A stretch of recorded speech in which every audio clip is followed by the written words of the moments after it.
Welcome and hello again. POS piece of a story या तुमच्या पॉडकास्टमध्ये तुमच्या सगळ्यांचं पुन्हा एकदा स्वागत. आजच्या आपल्या पॉडकास्टच्या ज्या गेस्ट आहेत त्या थोड्या ओव्हरलुक्ड इंडस्ट्रीमधल्या आहेत. Any guesses? You guess it right, language industry. आजच्या आपल्या गेस्टचं नाव आहे हर्षदा कुलकर्णी मॅम. त्यांचा एक्सपिरियन्स या इंडस्ट्रीमध्ये 13 वर्षापेक्षा जास्तीचा आहे.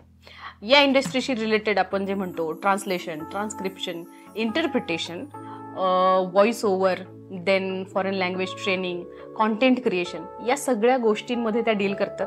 आणि या इंडस्ट्रीमध्ये तुम्हाला जर यायचं असेल किंवा या स्किल्स किंवा नवीन लँग्वेजेस शिकायचं असतील तर त्याच्यासाठी लागणाऱ्या गोष्टींबद्दल आपण आज त्यांच्याशी डिटेलमध्ये चर्चा करणार आहोत आणि ते आपल्याला ऑब्व्हियसली गाईड करणार आहेत. हॅलो मॅम, तुमचं आमच्या पॉडकास्टमध्ये स्वागत आहे. नमस्कार, thank you for inviting. So ma'am, पॉडकास्टची सुरुवात आपण बेसिक्सपासून करूयात. आय एम शुअर की बऱ्याच जणांना ऑडियन्समध्ये या ज्या टर्म्स आहेत, जसं आपण बोलतोय ट्रान्सलेशन, ट्रान्स्क्रिप्शन, इंटरप्रिटेशन, हे नेमकं काय आहे हे जर तुम्हाला सांगता आलं in one line or whatever may. नक्कीच. सो बेसिकली आमची जी इंडस्ट्री आहे त्याच्यात वेगवेगळ्या व्हर्टिकल्समध्ये आम्ही काम करतो. सो लोकांना ट्रान्सलेशन म्हटलं की इट्स अ कॉमन टर्म असं वाटतं, पण there are differences in the terms as per the terms आपण म्हणू शकतो. सो ट्रान्सलेशन म्हणजे कोणतंही एखादं डॉक्युमेंट एका लँग्वेजमधून दुसऱ्या लँग्वेजमध्ये जेव्हा कन्वर्ट केलं जातं सो त्याला ट्रान्सलेशन म्हणतात. इंटरप्रिटेशन जेव्हा दोन लोक बोलत असतात, ज्याला आपण मराठीत दुभाषक म्हणतो, सो त्या दोघांना जेव्हा कम्युनिकेशन करायला प्रॉब्लेम्स येतात सो त्यांच्यामध्ये जो तिसरा व्यक्ती बोलतो त्याला इंटरप्रिटर असं म्हणतात. आणि त्याला ज्या सर्व्हिसेस दिल्या जातात त्याला आपण इंटरप्रिटेशन असं म्हणतो. देन कंटेंट डेव्हलपमेंट प्रत्येकालाच माहिती आहे, वेगवेगळ्या भाषेमध्ये जेव्हा कंटेंट तुम्हाला क्रिएट करायचं असतं सो कंटेंट क्रिएशन किंवा डेव्हलपमेंट आपण त्याला म्हणतो. व्हॉइस ओव्हर, आजकाल प्रत्येक गोष्टीसाठी व्हॉइसची डिमांड असते, सो जे स्पेशलाइज व्हॉइसेस देऊन आपण त्यांना ट्रेनिंग देऊन जेव्हा आपण ती सर्व्हिस डिलिव्हर करतो त्याला व्हॉइस ओव्हर सर्व्हिस म्हणतात. मग त्याच्यामध्ये वेगवेगळे प्रकार असतात. सो बॅकएंड असतो जिथे लिप सिंकिंग करून व्हॉइस ओव्हर लागतो किंवा डबिंग म्हणतो आपण त्याला, मूवीजमध्ये वगैरे रिक्वायर्ड असतो. सो अशा वेगवेगळ्या सर्व्हिसेस अंडर व्हॉइस ओव्हर येतात. ओके. आणि foreign language training, again there are ample amount of languages which you can learn. So तशा आपण लँग्वेजेस फॉरेन लँग्वेज ट्रेनिंग मध्ये आपण शिकवतो. अच्छा, ओके. आता म्हणजे आपली जी कंपनी आहे त्याच्यामध्ये कशा प्रकारे काम चालतं आणि कशा प्रकारचं ट्रेनिंग तुम्ही देता आणि कोणाला जर जॉईन करायचं असेल तर काय आपली प्रोसेस आहे? ओके. सो गेली 13 वर्ष आम्ही या इंडस्ट्रीमध्ये काम करतोय. आणि जसं आता मेन्शन केलं सो वेगवेगळ्या एरियाजमध्ये काम चालतं, translation, interpretation, voice over. So ज्याप्रमाणे क्लायंटची रिक्वायरमेंट येते त्याप्रमाणे आपल्याकडे translation industry basically purely freelance मोडवर जास्त चालते. म्हणजे you can say 80% translation industry works on freelance model, ज्यामध्ये बॅकएंडला सपोर्ट करण्यासाठी, सर्व्हिसेसला सपोर्ट करण्यासाठी टीम असते. आमच्या कंपनीमध्ये पण बॅकएंडची टीम आहे, काही इनहाऊस रिसोर्सेस आहेत आणि बाकी जे रिसोर्स आहेत ते आमच्याकडे प्रोजेक्ट बेसिसवरती त्यांच्या लोकेशनवरनं काम करतात. म्हणजे भारतातच नाही, म्हणजे भारतातलेच रिसोर्स नाही तर भारताबाहेरचे रिसोर्स सुद्धा आपल्या बरोबर काम करतात. ओके. सो आपली प्रोसेस आहे त्यांना रजिस्टर करून घेण्याची.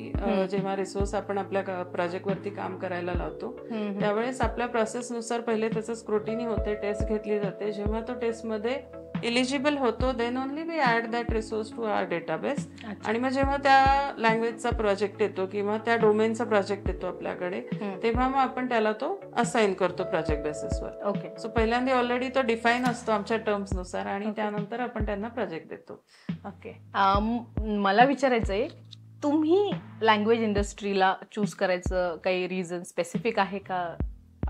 सो आवड होतीच लँग्वेजची. म्हणजे आधी काही असं ठरवलं नव्हतं की मी लँग्वेज इंडस्ट्रीमध्ये येणार आहे. सो आवड म्हणून मी फ्रेंच लँग्वेज शिकले होते इन जनरल माझ्या मास्टर्स करताना. आणि जेव्हा माझं बॅकग्राऊंड आहे, मी IT इंडस्ट्रीमध्ये HR मध्ये काम केलेलं आहे ऑलमोस्ट 8 वर्ष.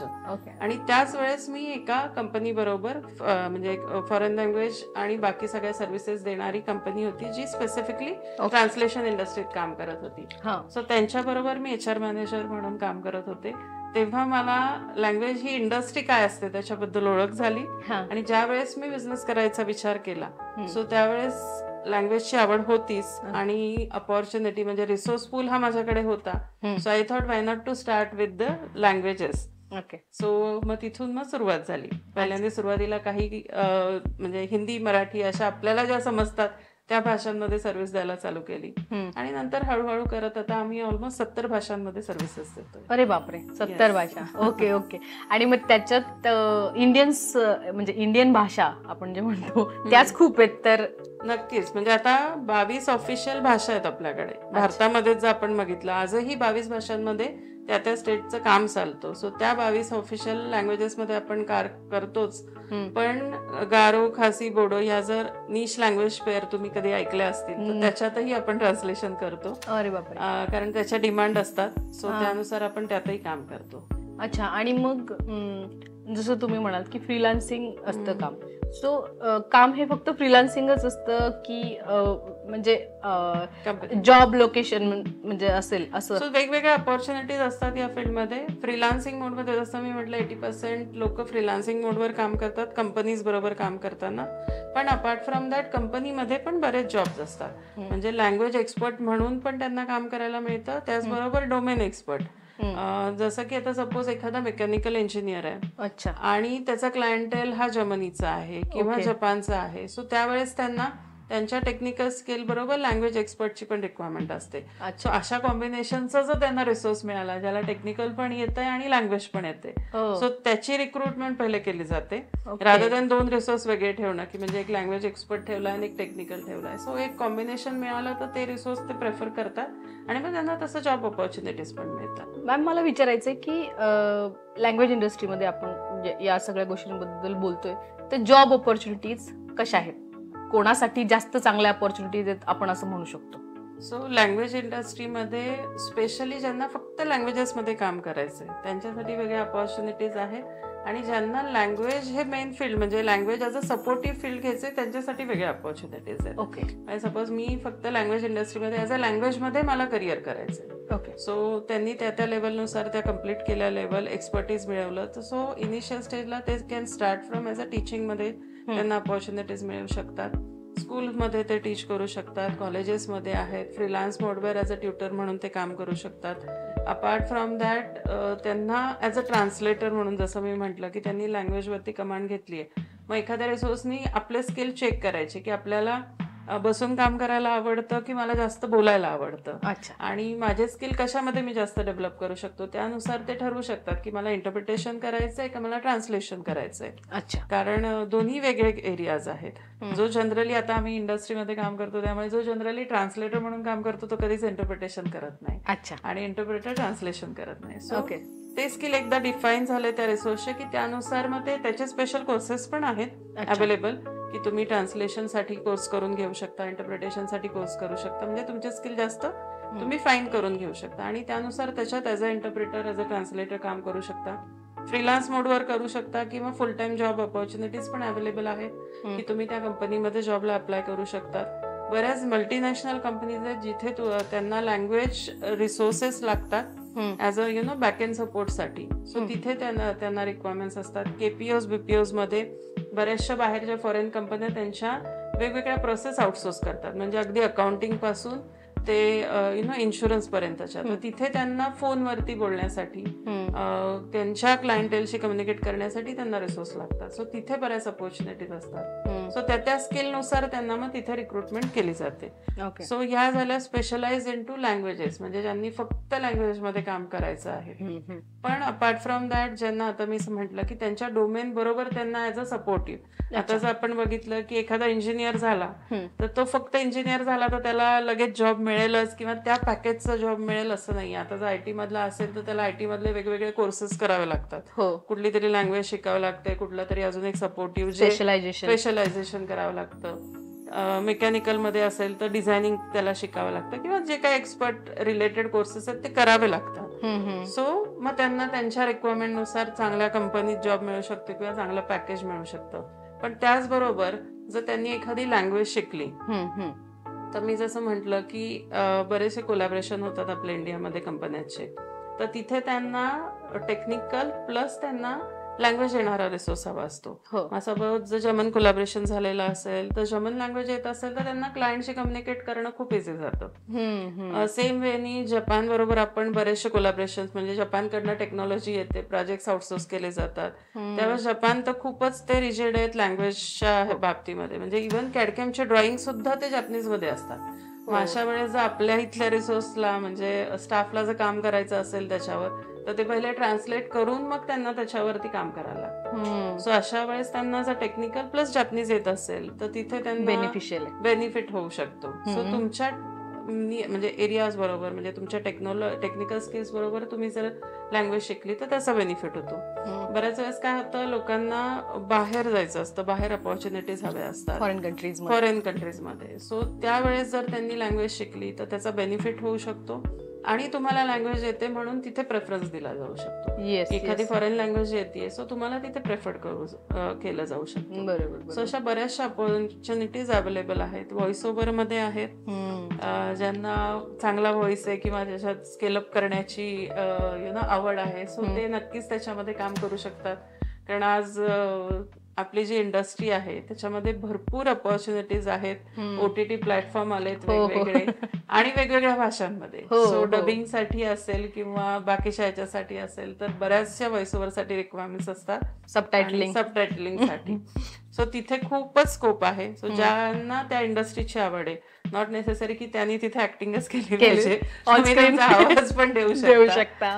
तर त्या ह्याच्यामध्ये पण सुद्धा काम चालतं. हो, अगदी. आपण तसं बाहुबली जर म्हटला तर शरद केळकरचा आवाज आहे, म्हणजे एक्झॅक्टली ती गोष्ट पण लक्षात राहते की हिंदी डबिंग साठी शरद केळकरचा आवाज वापरलाय. सो त्या इतकं स्केलअप तुम्ही ते म्हणजे करू शकता तुमच्या स्किल्स वापरून. ऑब्व्हियसली मला विचारायचं की जेव्हा आपण लँग्वेज बद्दल, आता तुम्ही इतकी वर्ष काम करताय, जनरली आपल्याकडे आता एक, म्हणजे हा खरं तर थोडा आउट ऑफ लाईन क्वेश्चन विचारते मी, की आपल्याकडे मीडियमवरनं खूप भांडणं चालतात, English medium, Marathi medium. So याच्यावर तुमचं काय मत आहे? आणि लहान मुलांच्या बुद्धीवर किंवा मनावर खरंच हे लँग्वेज जे आपण म्हणतो युद्ध चालतं का, की घरी मराठी बोलतात, शाळेमध्ये इंग्लिश बोलतात, मग मी कशात ग्रास्प करू? मग तुम्हाला ॲज अ लँग्वेज एक्सपर्ट काय वाटतं याच्यावर? सो अगेन हा प्रत्येकाचा इंडिव्हिज्युअल डिसिजन असतो की मी माझ्या मुलाला किंवा मुलीला कुठल्या भाषेमध्ये शिकवावं, कुठल्या इंडस्ट्रीमध्ये, म्हणजे कुठल्या स्ट्रीम मधनं शिकावं, ते त्याचा इंडिव्हिज्युअल डिसिजन असू शकतो. बट ऑफकोर्स असा लँग्वेज इंडस्ट्रीमध्ये काम करते त्याच्यामुळे ह्याचे जेव्हा मल्टी लँग्वेजमध्ये एखादा व्यक्ती शिकतो त्याचे काय बेनिफिट होतात ते मे बी नंतर एका सर्टन टाइम लाईन नंतर लोकांना कळतात की अरे ह्याचे हे बेनिफिट झालेले आहेत. ते जनरली कसं आहे की आपला मेंदू हा जेव्हा आपण जास्त भाषांमध्ये शिकतो ना, तो मल्टी ग्रास्पिंग करू शकतो, त्याचे बरेच बेनिफिट होतात, मल्टी टास्किंग करू शकतो. त्यामुळे त्या व्यक्तीला बेनिफिटच होतात. ॲट द इनिशियल स्टेज होऊ शकतं की लहान मुलं जर तुम्ही घरी एक भाषा बोलताय, जसं महाराष्ट्रामध्ये मराठी घरी बोलली जाते, शाळेमध्ये इंग्लिश आहे, अजून कुठली तरी फॉरेन लँग्वेज शिकवली जाते, आजूबाजूला हिंदी बोलणारे बरेचसे असतात, तर मुलांची भाषा अगदी आपण म्हणू शकतो ना, एक शब्द हिंदी असतो, एक मराठी असतो, एक इंग्लिश असतो. इव्हन आपण स्वतः जेव्हा बोलतो आजकाल आपण कोणीच प्युअर बोलत नाही, आपण डायलेक्ट वापरतच असतो वेगवेगळे मध्ये मध्ये, आपली इंग्लिश मध्येच इंग्लिश वर्ड्स येतात. So it is absolutely okay until and unless तुमचा मेसेज प्रॉपर समोरच्यापर्यंत जातोय तोपर्यंत कुठल्याही भाषेत तुम्ही कम्युनिकेट केलं तरी काहीच इश्यू नाही. हा, पण जेव्हा आपल्याला एखाद्याच्या आपला संदेश हा त्या व्यक्तीच्या बरोबर अगदी प्रॉपरली कम्युनिकेट करायचा असतो, तर जर आपण मातृभाषेत बोलला तर तो लवकर ऍक्सेप्ट होतो, कारण तो मनाने ऍक्सेप्ट केला जातो रादर दॅन बुद्धीने. बरोबर. मग आता लहान मुलांना, म्हणजे पॅरेंट्सला जर शिकवायची असेल कुठल्याही लहान मुलाला, मल्टी लँग्वेज म्हणू शकता तुम्ही, तर काय प्रॉपर एज आहे की तिथून तुम्ही लँग्वेज स्टार्ट करू शकता rather than Marathi, Hindi and English which is more common? So generally आम्ही जेव्हा as a foreign language training institute म्हणून जेव्हा मी अप्रोच करते त्यावेळेस मी असं म्हणेल की मिनिमम 7 इयर हा आम्ही क्रायटेरिया ठेवतो की 7 वर्षाचा पुढचा, मग तो एज बार नसतो त्याला, अगदी 90 वर्षाच्या व्यक्तीपर्यंतही कोणीही लँग्वेज शिकू शकतं. फक्त 7 वर्ष हा क्रायटेरिया यासाठी की ज्या फॉर्मॅटमध्ये आम्ही शिकवतो, म्हणजे रीडिंग, रायटिंग, लिसनिंग आणि स्पीकिंग, या चारही गोष्टी समजण्यासाठी किंवा त्याला व्यक्त करता येण्यासाठी तेवढा एज ची ग्रास्पिंग कॅपॅसिटी त्याच्याकडे आलेली असली पाहिजे. पण अगदी छोटा मुलगा असेल, म्हणजे अगदी 2-3 वर्षाचा असेल, जेव्हा त्यांनी नुकतंच बोलायला शिकायला म्हणजे चालू केलेलं आहे, त्यावेळेस तुम्ही लँग्वेज शिकवू शकता. पण त्याच्याकडनं मग काय म्हणतो ना आपण, रिडिंग वगैरे या कॅपॅबिलिटीज आपण डेव्हलप करू शकत नाही. लिसनिंग वरती आणि बोलण्यावरती भर देऊन, म्हणजे असे पण बडबड गीतं जसं मराठीत आपण म्हणतो, त्यांनी तुम्ही शिकू शकता त्याला. जॅपनीज भाषा बऱ्याच वेळेस अशी शिकवली जाते, अगदी लहान मुलांना सुद्धा. तिथे आपण एज क्रायटेरिया ठेवत नाही. मग त्याच्यामध्ये तुम्ही त्याला सांगू शकता की बा फळांची नावं, फुलांची नावं, नंबर्स आहेत, जे फक्त तुम्ही बोलून त्याला शिकवू शकता आणि तो ते बोलू शकतो. पण रायटिंग मध्ये फॉर्मॅटमध्ये ते जात नाही. पण जेव्हा आपण म्हणतो की एखाद्या इंटरनॅशनल स्टँडर्ड नुसार तुम्हाला तो सिलेबस शिकवायचा आहे त्याला, तर मिनिमम 7 वर्ष हे एज आहे, ज्याच्यामध्ये त्याला ऍटलिस्ट बेसिक आर्टिकल का कशाला म्हणायचं, ए एंड द का आहे, म्हणजे या गोष्टी त्याला समजलेल्या असतात आणि मग त्याला आपण ते शिकवू शकतो. सो आपण 7 वर्षाच्या कुठल्याही स्टुडंट पासून आपण चालू करतो शिकवणं. अच्छा, 7 पासून नो लिमिट. No limit. फक्त गरज वेगवेगळी असू शकते. गरज वेगळी असू शकते, त्यानुसार आपण त्याला घेतो, इतर ग्रुपमध्ये किंवा इंडिव्हिज्युअल कोचिंग असं आपण देतो. आता मला खरंच विचारायचं आहे की आता जे जग आहे सगळं AI आणि टेक, गुगलनी पण खूप साऱ्या गोष्टी कव्हर केल्यात. जनरली जे छोट्या मोठ्या गोष्टी असतात, ज्या ट्रान्सलेट करायच्या असतात, त्या आपण गुगलवर करतो. मग AI किंवा गुगल किंवा टेक्नॉलॉजीज यांनी लँग्वेज इंडस्ट्रीला चॅलेंजेस फेस करायला लागतात का? म्हणजे रिप्लेस करू शकतं का? हा माझा बेसिक क्वेश्चन आहे. AI रिप्लेस करू शकतं का? चेंजेस आहेत, पण रिप्लेस नाही करू शकत. कारण आधी जसं होतं की ट्रान्सलेशन करताना पेपर वर्क व्हायचं, अंटिल अँड अनलेस जोपर्यंत कम्प्युटर सेवी सगळे नव्हते. नंतर जसे कम्प्युटर आले, आपण सगळेजण कम्प्युटरवरती डॉक्युमेंटेशन पण शिफ्ट झालं. तेव्हा काय झालं की त्यावेळेस ही भीती होती की बा ह्युमन स्किल लिहिण्याचे जे आहेत ते त्यांचे जॉब जातील का, पण त्यांना ते कम्प्युटर ऑपरेटर म्हणून जॉब आले. बरोबर. सो स्किल चेंजेस झाले, जिथे लर्निंग करावं लागलं मे बी त्यांना टेक्नॉलॉजी, आणि मग त्यांना ते जॉब निर्माण झाले. सो सेम वेनी आता जे काही टेक्नॉलॉजीमुळे इम्पॅक्ट होत आहेत, त्यामुळे नवीन स्किल नक्कीच ग्रास्प करावे लागत आहेत रिसोर्सला. आधीच्या सेम फॉर्मॅटमध्ये चाललं तर मे बी त्याचा इम्पॅक्ट होऊ शकतो इंडस्ट्रीवरती, पण अंटिल अँड अनलेस आपण नवीन स्किल अडॉप्ट करतोय आणि आपल्या ह्याच्यामध्ये प्रोसेसमध्ये चेंजेस करतोय, तोपर्यंत मी तर म्हणेन अजून जास्त जॉब अवेलेबल झालेत. कारण just to give an example, AIचंच एक्झाम्पल आहे की ChatGPT. नाही, ChatGPT आहे, ज्याचा उपयोग करून आपण आपल्या जे काही आपले जॉब्स आहेत ते इझी करू शकतो. अच्छा, फास्ट करू शकतो, टर्न अराउंड टाइमचा कमी करून घेऊ शकतो. सो तुम्ही टेक्नॉलॉजी शिकल्या तर तुमचं काम हे सोपं होणार आहे आणि तुम्ही जास्त डिलिव्हर करू शकणार आहे आणि विथ क्वालिटी. कसा युज करायचा, सो त्याच्यासाठी ट्रेनिंग घेऊन आपण त्याचा नक्कीच युज करू शकतो. त्याचबरोबर AIचे आमच्याकडे बॅकग्राऊंडला प्रोजेक्ट आलेत, म्हणजे AIला सुद्धा, AI आजकाल जे काही आपण म्हणतो आहे त्याला सुद्धा कुठेतरी ट्रेन करायला लागतं. मशीनला ट्रेन केल्यानंतर तो आउटपुट देतोय. सो आपण जे म्हणतो की गुगलनी आता अटरन्स सिस्टीम, म्हणजे आपण व्हॉइस रेकग्निशन सिस्टीम डेव्हलप केलेली आहे की तुम्ही फक्त बोलायचं आणि तुम्हाला ते सर्च मध्ये येतं त्या लँग्वेजमध्ये. 22 भाषांमध्ये आता आपलं उपलब्ध आहे. बरोबर. सो हे कसं उपलब्ध झालं, तर पहिले बॅकग्राऊंड मध्ये गुगलनी तो डेटाबेस क्रिएट केला. सो त्या डेटाबेसवर आमच्यासारख्या कंपन्यांनी काम केलंय की ज्याच्यामध्ये तुम्हाला ह्या लँग्वेज, आता जेव्हा मी बोलताना प्युअर मराठी बोलत नाही, पण मी जो एखादं वाक्य बोललंय तर त्याच्यामधला हा हिंदी आहे, ह्याला हिंदी म्हणायचं, ह्याला मराठी म्हणायचं, ह्याला इंग्लिश म्हणायचं, हे बायफिकेशन करण्याचं काम बॅकएंडला आमच्यासारख्या कंपन्यांनी ऑलरेडी केलंय.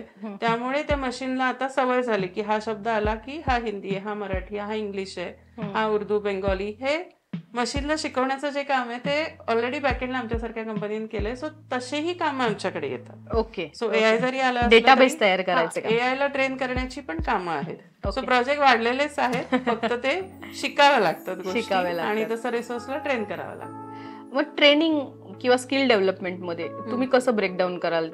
स्किल तुम्ही शिकायचं कसं आणि काय? सो मी जसं म्हटलं की आम्ही जेव्हा कुठलाही रिसोर्स घेतो त्याला डोमेन नॉलेज असणं खूप गरजेचं असतं. ओके. सो त्या फील्डचं तुमचं नॉलेज असेल, म्हणजे सपोज आता एखादा एज्युकेशनल रिलेटेड प्रोजेक्ट आला आमच्याकडे ट्रान्सलेशनला, सो आम्ही काय बघतो की एखाद्या व्यक्तीचं एज्युकेशन मधलं बॅकग्राऊंड आहे का, म्हणजे माझ्याकडे मॅथ्सचं बुक आलं, तर त्यांनी मॅथ्समध्ये काम केलेलं असलं पाहिजे, म्हणजे त्या मीडियम मध्ये. सपोज आता मला इंग्लिश टू मराठी करायला आलं तर तो मराठीची व्होकॅब त्याला माहिती पाहिजे, कारण त्या वर्डला तोच वर्ड आला पाहिजे. तिथे चुकून जर वेगळा वर्ड आला तर त्याचा उपयोग नाहीये, कारण इट्स एज्युकेशन. सो त्या वर्ड मध्येच ते डिलिव्हर झालं पाहिजे. त्यामुळे डोमेन नॉलेज हे खूप महत्वाचं असतं. सो तुमचे एखाद्या काय म्हणतो ना एरियाज मधलं तुमचं डोमेन नॉलेज किती क्लिअर आहे ते पहिल्यांदा चेक केलं जातं. मग त्यामध्ये तुम्ही जास्त एक्सपर्ट व्हायला लागतं. त्याच्यासाठी त्या प्रकारच्या डॉक्युमेंटवर जास्त काम करायला लागतं. आणि ते केल्यानंतर तुमचं लँग्वेज, म्हणजे लँग्वेज आता मराठी जर मी म्हटलं तर फक्त मराठी नाही, तर तुम्हाला 2 मीडियम लागतात. लाईक इंग्लिश टू मराठी असतं किंवा मराठी टू इंग्लिश असतं. सो म्हणजे तुमची 2 लँग्वेज कमांड पाहिजे. सो या 2 लँग्वेजवर कुठलीही लँग्वेज असो, मग ही फॉरेन लँग्वेज असो तरी तुम्हाला फॉरेन लँग्वेजवर पण कमांड लागते आणि इंग्लिशवर पण लागते, तेव्हाच तुम्ही ट्रान्सलेशन करू शकता. अदरवाईज मग डिफिकल्ट होतं. सो कुठल्याही मिनिमम 2 लँग्वेजवर कमांड असणं हे जरुरीचं आहे जेव्हा तुम्ही इंडस्ट्रीत काम करता. आणि त्याचबरोबर मी जसं म्हटलं की डोमेन नॉलेज, जिथे स्पेशलाइज एरियामध्ये काम करायचं तेव्हा तुमचं डोमेन नॉलेज, अशा 2 गोष्टी तुम्ही हे करून जितकी जास्त प्रॅक्टिस कराल त्या एरियामध्ये, म्हणजे ट्रान्सलेशन असं नाहीये, बऱ्याच जणांना असं वाटतं की मला भाषा येते म्हणजे मी ट्रान्सलेशन करू शकतो, तर तसं नसतं की तुम्हाला त्याची प्रॅक्टिस लागते, म्हणजे तेवढा तुम्ही आउटपुट देऊ शकता. म्हणजे आता माझ्याकडे जेव्हा रिसोर्स काम करतो, आम्ही जनरली वर्ड्स मध्ये बोलतो रादर दॅन आवर्स. सो माझा रिसोर्स जर 8 तास काम करत असेल तर त्याची जी डिलिव्हरी आउटपुट आहे तर तो साधारण 2,500 ते 3,000 वर्ड पर डे करू शकतो. म्हणजे 8 तास काम केल्यावर 2,500 ते 3,000 वर्ड तो देऊ शकतो आउटपुट. सो तेच इनिशियल स्टेजला जेव्हा रिसोर्स चालू करतो तो मग एक पेज म्हणजे साधारण 300 वर्ड असतात, एक पूर्ण A4 साईजचं भरलेलं असेल तर. सो ते पण त्याला पूर्ण दिवसभर बसला तर ते करू शकत नाही, कारण ते स्किल डेव्हलप झालेले नसतात. सो जितकी जास्त प्रॅक्टिस होते तेव्हा तो तुम्हाला स्पीड येतो आणि तेवढे जास्त तुम्ही नंबर ऑफ वर्ड्स ट्रान्सलेट करू शकता. मग पे स्केल पण पर वर्ड असतं? पर वर्ड असतं.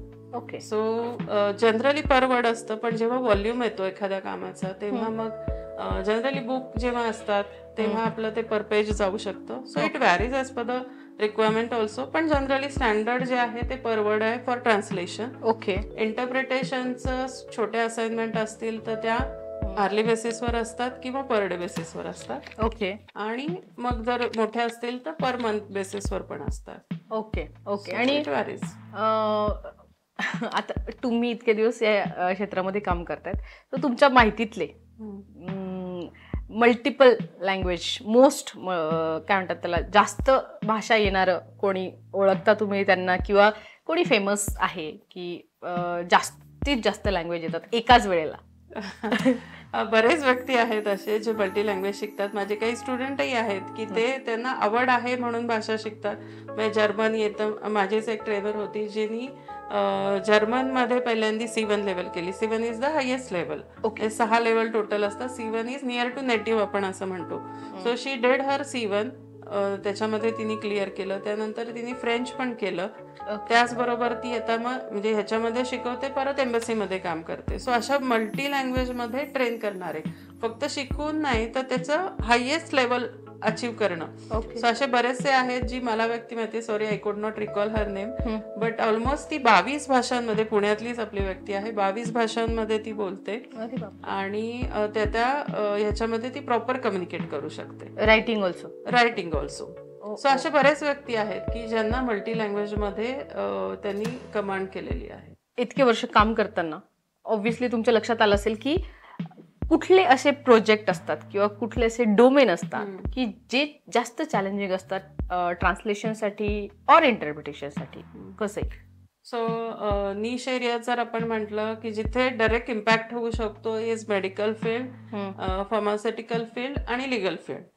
म्हणजे एखादा वर्ड जरी चुकला तुमचा तर it is going to make a huge impact on the industry.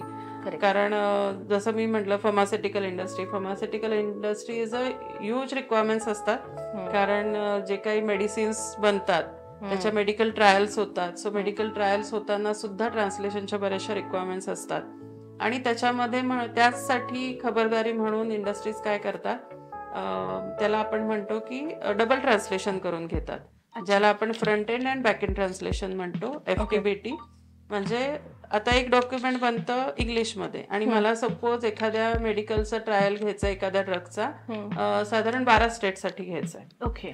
So त्या 12 लँग्वेजेस मध्ये मी ते ट्रायल्स घेणार आहे, तर 12 लँग्वेज मध्ये ते ट्रान्सलेट करायचं असतं. सो एक इंग्लिश डॉक्युमेंट बनतं, त्याच्यापासून ते 12 लँग्वेज मध्ये ट्रान्सलेट होतं. पण जेव्हा ड्रग ट्रायल आहे, so it is directly related to the health of that concern person, जो पार्टिसिपेट करणार आहे त्या ट्रायल्स मध्ये. त्यामुळे त्याच्याकडनं ते केस स्टडी आहे, साईन करून घेतलं जातं. सो काही इम्पॅक्ट झाला सपोज त्याच्या हेल्थला, तर तो डायरेक्टली कंपनीला अफेक्ट होणारा असतो. त्यामुळे प्रत्येक शब्द त्यातला इम्पॉर्टंट असतो. म्हणून ते परत बॅक ट्रान्सलेशन करून घेतलं जसं आता. म्हणजे सपोज तुमच्या कंपनीनी मला इंग्लिश टू पंजाबी हिंदी मराठी करून दिलंय, तर मी दुसऱ्या कंपनीकडनं सेम ते पंजाबी हिंदी मराठी टू इंग्लिश परत ट्रान्सलेट करून घेणार आणि दोन्ही डॉक्युमेंट कम्पेअर करणार की माझे हे जे ट्रान्सलेशन आलेलं आहे ते करेक्ट आहे का, कुठे चुकलं नाहीये ना. कारण it is going to make a huge losses if any of the translation get in a wrong direction. त्यामुळे ही इंडस्ट्री पण काळजी घेते, पण सेम वे जी कंपनी काम करते त्यांना ही काळजी घ्यावी लागते ट्रान्सलेशन करताना. सो ह्या इंडस्ट्रीत जिथे डायरेक्टली तुमच्या हेल्थ किंवा ह्याच्याशी रिलेटेड असतं, प्रायव्हसी पॉलिसीज, ते तर आहेच ऑफकोर्स. म्हणजे ते तर प्रत्येक क्लायंटला म्हणजे प्रत्येक इंडस्ट्रीला असतं की ते जेव्हा आमच्या बरोबर डॉक्युमेंटेशन शेअर करतात त्यावेळेस आम्ही त्यांच्याबरोबर NDA साईन करतो, कारण ते प्रत्येकाची इन्फॉर्मेशन ही सिक्युअर्ड राहिली पाहिजे.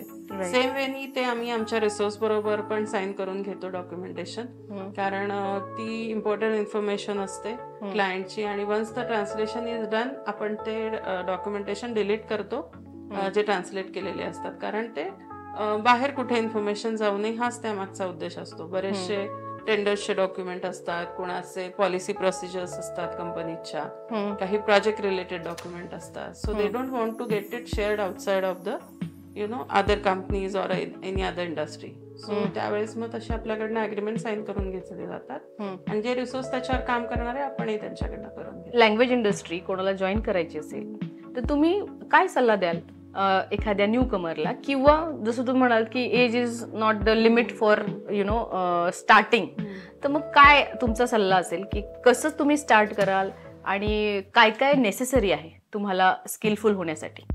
सो मी जसं मध्ये मगाशी डिस्कशन करताना म्हटलं की लँग्वेज एक तर इंडस्ट्री आहे हेच लोकांना माहिती नसतं. सो ज्यावेळेस मी एका कॉलेजमध्ये गेले होते, I was introducing myself and I said to the principal that I am from a language industry. So he said, is it language is a industry? I said yes, language is a industry, it's a billion industry. आणि त्यावेळेस मला असं click झालं, अरे जर एखादा principal असा मला क्वेश्चन करू शकतो तर तिथले स्टुडंट्स काय, म्हणजे स्टुडंटला तर हे माहितीच नाहीये. इव्हन पॅरेंट्सला जनरली कसं 9वी झाला मुलगा की इधर इंजिनिअरिंग करा, मेडिकल करा, असे खूप कॉमन फील्डमध्ये पॅरेंट्सचा कल असतो मुलांना घालण्यासाठी किंवा एक्सपेक्टेशन्स असतात. पण लँग्वेज ही सुद्धा एक खूप मोठी इंडस्ट्री आहे ह्याच्याबद्दल अवेअरनेस नाहीये. So then I think 4-5 years back I get to know about this. I mean हा जो क्वेश्चन आला होता, सो तेव्हा मी डिसाईड केलं की आपण इंडस्ट्रीत आता 13 वर्ष काम करतोय, तर आपण हा अवेअरनेस क्रिएट केला पाहिजे. सो मी कॉलेजेस बरोबर टायअप करायला चालू केलं आणि त्यांना सांगितलं की आम्ही फ्री अवेअरनेस सेशन कंडक्ट करणार आहोत आणि तिथून आम्ही फक्त मुलांना माहिती देणार आहोत, अपॉर्च्युनिटीज काय आहेत हे सांगणार आहोत. आणि बऱ्याचशा कॉलेजकडनं आम्हाला पॉझिटिव्ह रिस्पॉन्स मिळाला आणि त्यामुळे hopefully we will create an impact that there are multiple opportunities available in that industry. आणि त्यासाठी तुम्ही नक्कीच जे स्किल आहेत ते नॉट नेसेसरी की आमच्याकडे शिका. There are many companies who are providing the trainings. आम्ही आहोतच तुमच्या सपोर्टला, पण तुम्ही जे पॉसिबल आहे त्यांच्याकडनं तसे स्किल तुम्ही ग्रास्प करा आणि अपॉर्च्युनिटीजचा तुम्ही फायदा करून घेऊ शकता. सो येस फ्रेंड्स, बघितलं आज आपण लँग्वेज इंडस्ट्रीबद्दल बऱ्याचशा अननोन गोष्टी शिकलो आणि एक चांगलं करिअर ऑप्शन जसं मॅमनी एक्सप्लेन केलं, आयदर ट्रान्सलेशन असू दे, इंटरप्रिटेशन असू दे, किंवा ग्लॅमरस वर्डमध्ये जाण्याचा एक रस्ता असू शकतो. जसं त्यांनी सांगितलं डबिंग आणि सबटायटलिंग, ते तर आहेच. सो तुम्हाला याच्याशी आय होप आजच्या डिस्कशनमधून खूप सारे पॉईंट्स मी क्लिअर केले आहेत. तुम्हाला नव्या गोष्टी समजल्या, खूप सारे डाऊट्स क्लिअर करायचा प्रयत्न हा आपल्या पॉडकास्टमधनं आपण करतो नेहमीच. सो आजच्या आपल्या एक्सपर्ट्सला आपण थँक्स म्हणूयात. थँक्यू मॅम, लँग्वेज इंडस्ट्रीबद्दल आणि ओव्हरऑलच जे काम चालतं त्याबद्दल डिटेलमध्ये आपल्या ऑडियन्सला तुम्ही गाईड केलं. So thank you so much for coming and guiding us. Thank you very much मला इथे इन्व्हाइट केल्याबद्दल, आणि एक छोटीशी अपॉर्च्युनिटी की मी अजून जास्त अवेअरनेस क्रिएट करू शकेल about language industry. So thank you and all the best to your channel also. Thank you so much. So हा पॉडकास्ट तुम्हाला आवडला असेल आणि आजच्या आपल्या गेस्टचा गायडन्स आवडला असेल तो आपल्या फ्रेंड्स, फॅमिली आणि सगळ्यांसोबत शेअर करा, लाईक करा आणि सबस्क्राईबचं बटन दाबायला विसरू नका. बिकॉज तुम्ही जेवढं सबस्क्रिप्शन वाढवणार तेवढी आम्हाला ताकद मिळणार. आपण वेगवेगळ्या इंडस्ट्रीतल्या एक्सपर्ट्सला बोलून त्यांची मतं जाणून घेणारे, तुमचे डाऊट्स क्लिअर करणारे. सो सबस्क्राईब करायला विसरू नका. Bye bye.